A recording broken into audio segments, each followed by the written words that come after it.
তোমার নাম? ফাহমিদা ইয়াসমিন। তুমি কোন স্কুলে পড়াশোনা করতে? শামসি আদর্শ মিশন।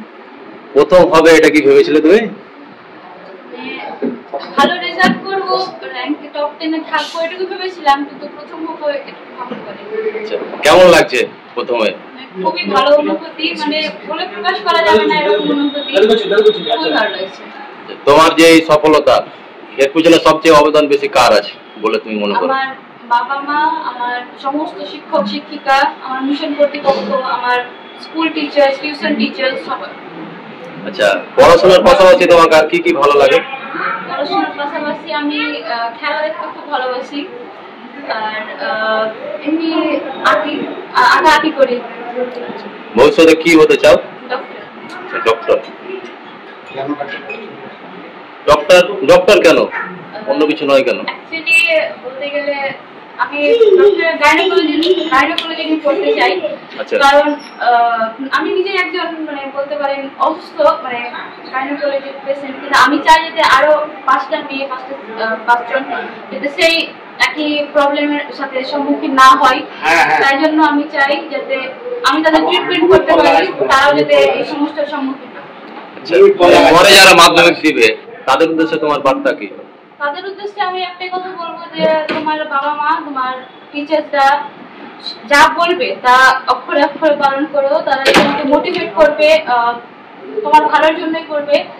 এসব মানে মন দিয়ে করো, আর পড়াশোনাটা যেদিনকার পড়া সেদিন করলে সবচেয়ে ভালো। যে আপনার বোন হয়তো আপনার বোন হাইমাদ্রাসা পরীক্ষায় বোর্ড ফার্স্ট হয়েছে, আপনার অনুভূতিটা কেমন? খুবই ভালো লাগছে। পড়াশোনায় ছোট থেকে ভালো ছিল, আমরা একটা আশা করেছিলাম, কিন্তু ফার্স্ট হবে এটা আশা করিনি। আচ্ছা ঠিক আছে, আমি ভালো পড়াশোনা করে পরবর্তীতে আমরা চাইছি যে একটু আরো ভালো কিছু হোক। আমরা প্রেরণা দিয়েছি যে আরো একটু, এটাই শেষ নয়, এটা সদ্য শুরু হলো, আরো যাতে বড় কিছু। অনুভূতিটা কেমন? খুব ভালো লাগছে। আমার গভীর আশা ছিল যে আমি টপ 10 এর মধ্যে হব, তবে বোর্ড ফার্স্ট হব এটা ভাবিনি। আচ্ছা, তোমার নাম? আমার নাম সাহিদা পারভিন। আচ্ছা, তুমি কোন স্কুলে পড়াশোনা করতে? আমি ভালো মুসলিম গার্লস মিশনে পড়াশোনা করছি। যে তুমি হাইমাদ্রাসা পরীক্ষায় রাজ্যে প্রথম হবে এটা কি ভেবেছিলে? আমার আশা ছিল যে আমি টপ 10 এর মধ্যে কিছু একটা হব, তবে রাজ্যে প্রথম হব এটা আমি ভাবিনি। আচ্ছা, তুমি যে রাজ্যে প্রথম হয়েছে, এই সফলতার পিছনে কার অবদান সবচেয়ে বেশি আছে বলে মনে করো তুমি? এই সফলতার পিছনে আমার পিতামাতার অবদান সবচেয়ে গুরুত্বপূর্ণ বলে আমি স্বীকার করব, এবং তার পাশাপাশি আমার শিক্ষক শিক্ষিকা এবং স্কুল কর্তৃপক্ষের অবদান বিশেষভাবে। আচ্ছা, তো পড়াশোনার পাশাপাশি তোমাকে আর কি কি ভালো লাগে? আমাকে পড়াশোনার পাশাপাশি আমাকে ইসলামিক সঙ্গীত শুনতে খুব ভালো লাগে।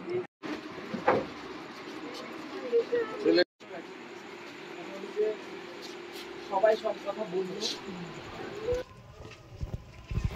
এবার হাইমাদ্রাসা রাজ্যে প্রথম হয়েছে মালদহের রতুয়া 1 ব্লকের ভাদো গ্রাম পঞ্চায়েতের ছোট বটতলা গ্রামের টোটো চালকের কন্যা শাহিদা পারভিন। গরিবের ঘরে যেন চাঁদ এসে ধরা দিয়েছে। বাবা দিনভর পরিশ্রম করে যে উপার্জন করেন তাতে কোনো মতে সংসার চলে, কিন্তু মেয়ে যে রাজ্যে প্রথম, সে এখন ডাক্তার হওয়ার স্বপ্ন দেখছে। শাহিদা 800-র মধ্যে 780 নম্বর পেয়েছে। বাংলায় 99, ইংরেজিতে 96, অঙ্কে 99, ভৌতবিজ্ঞানে 100, জীবন বিজ্ঞানে 96, ইতিহাসে 95, ভূগোলে 96, ইসলাম পরিচয় 99 নম্বর পেয়েছে সে। শাহিদা জানায় ভবিষ্যতে সে ডাক্তার হতে চায়, কিন্তু বাবা টোটো চালক, স্বল্প আয়, তাই অর্থাভাবে তার এই স্বপ্ন পূরণ হবে কিনা তা নিয়ে চিন্তিত সে। শাহিদার সঙ্গে রাজ্যে যুগ্মভাবে প্রথম হয়েছে মালদহের ফাহমিদা ইয়াসমিন, সেও 780 নম্বর পেয়েছে। এবার হাই মাদ্রাসায় পরীক্ষায় প্রথম 15 স্থানাধিকারী 12 জনই মালদহের বাসিন্দা, তাদের মধ্যে 11 জনই ছাত্রী। মেয়েদের এই সাফল্যে খুশি জেলাবাসী। ফেরো রিপোর্ট, টিডিএন বাংলা।